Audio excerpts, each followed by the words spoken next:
On the line right now is Veronica Sites, and she is an expert on social behavior. And Veronica, good morning. Thanks for coming on. Good morning. Thank you for having me. You got to wonder, and the topic here would be, are we becoming desensitized? And, we get to see everything. We're seeing just that shot of the police shooting the black man.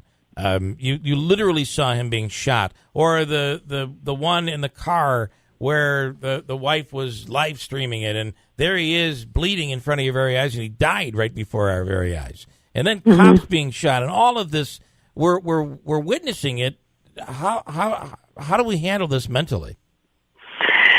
I submit that we're not handling it very well because, yes, we can become desensitized to it because we disengage from what actually is having a very strong impact. But we tend to, socially we want to, disassociate because the pain is very deep and it does threaten our sense of security, and it does a lot of things within, both our minds and our emotions. Yeah. And a lot of stress is going to escalate in the light and the wake of all of these things. But, the unfortunate thing about, social media and our digital age is that people can replay and not realize the impact it's really having over the long haul. So what is what's the answer? I mean, and what does the impact do? If we do become desensitized, what does that mean for us? Well, one of the things is it's not so much that we become desensitized. It's more like setting something over to the side, or you're pushing it down and not dealing with it now. Studies have shown that the long-term, the way that we impact and hold stress, whether it's anger or, and that's what I use anger simply because a lot of times that's the strongest emotion that comes out when we can no longer control the pain on the inside. So we're learning more and more about post-traumatic stress disorder. And on the front end, the disorder is long-term neglect over a period of time for things that could have been addressed on the front end.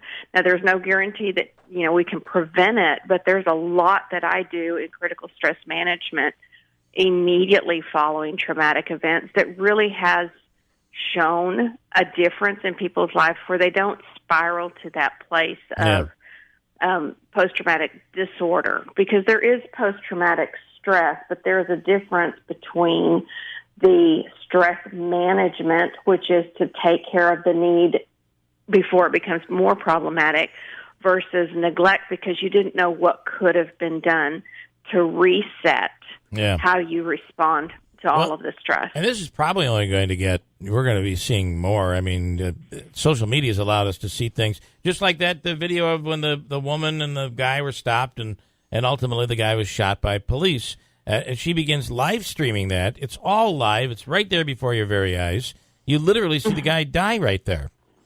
Yeah, it's and that's in real time. It's real. It's not fictional television, movie, or anything like that. And unfortunately, we don't know the damage that it's doing to us because that's the age that we live in. Yeah. But professionals like myself, I mean, that's what we deal with, and it's a lot easier for us to be able to educate and inform the community that there are things that we need to do to take care of ourselves, because for so many years, mental health has been seen as a negative or something that is a repercussion, but mental health is as important as it's taking care of what you need to, so that you don't get to that point that it's devastating, traumatic, and life-altering. Well, look at all the shootings that have gone on. There's always one thing in common. There's a little mental health problem going on, right? And at least somebody to go off that, that's that fine line between being angry and really acting on it in a way that you can't turn back. And that fine line gets crossed when there's mental issues.